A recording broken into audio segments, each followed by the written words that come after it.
Scale shift problems की बात करते हैं तो स्केल शिफ्ट प्रॉब्लम्स के भी कुछ क्वेश्चन पूछे जाते हैं, है ना। पार्ट 3 है मोल कॉन्सेप्ट रिवीजन का। पहली बात तो स्केल शिफ्ट प्रॉब्लम्स में फर्स्ट है कि या तो मतलब जो वेरिएशन आती है ना, तो वेरिएशन सिर्फ रिलेटिव एटॉमिक मास में आती है। एक्चुअल एटॉमिक मास में तो कोई वेरिएशन आ नहीं सकती है क्योंकि ये तो एक्चुअली मास है, ठीक है।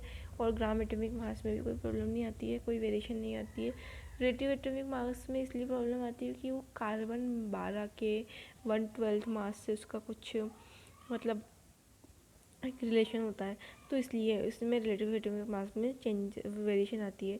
तो फर्स्ट वेरिएशन क्या आती है, टाइप 1 और वेरिएशन और टाइप 2 वेरिएशन, दो टाइप की वेरिएशन होती है। तो टाइप 1 वेरिएशन आती है कि हम कार्बन 12 के 1/12 पार्ट्स डिवाइड करते हैं, मतलब है ना, फ्रैक्शन निकालने के लिए, रिलेटिव एटॉमिक मास निकालने के लिए। तो इसलिए वो कार्बन 12 के 1/12 पार्ट की जगह हमें 1x पार्ट दे देगा, मतलब कुछ 113 दे दे, 114 दे दे। तो ऐसे करके वो पूछ सकता है कि when fraction of AMU change, जब एएमयू का फ्रैक्शन चेंज हो जाएगा तो क्या होगा कि जिससे पहले एक एएमयू बराबर 1/12 of mass of carbon atom था, वो रिलेटिव एटॉमिक मास था।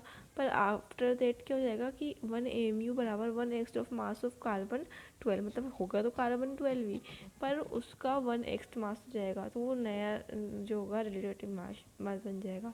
इसका फॉर्मूला क्या होगा, रिलेटिव एटॉमिक मास डैश मतलब न्यू वाला is equal to relative atomic mass into x, जो फ्रैक्शन में चेंज हुआ है वो, है ना, इन अपॉन 12, ठीक है। ये फॉर्मूला होगा। टाइप 2 क्या होगा कि in if reference element is change, अगर रेफरेंस एलिमेंट चेंज हो गया, जैसे कार्बन ने ऑक्सीजन ले लिया, नाइट्रोजन ले लिया, कुछ भी ले लिया, तो क्या होगा कि अपन को इसे है ओल्ड और न्यू, ठीक है। Atomic weight of old upon atomic weight of new reference बराबर molecular weight, sorry, old atomic mass upon new atomic mass, ठीक है।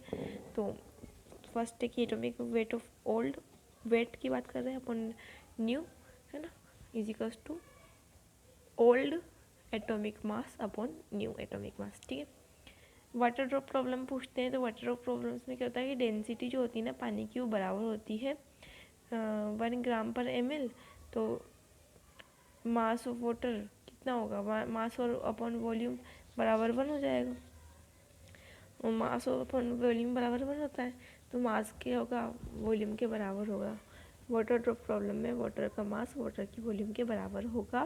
जैसे क्वेश्चन दे रखा है, find the volume of 1 molecules of water atom, 1 molecules का मास क्या होगा 18 mu, मतलब 18 to 1.6 इंटू 10⁻24 ग्राम, और मास के बराबर कितना होगा वॉल्यूम के, तो बस ग्राम में आंसर आ जाएगा।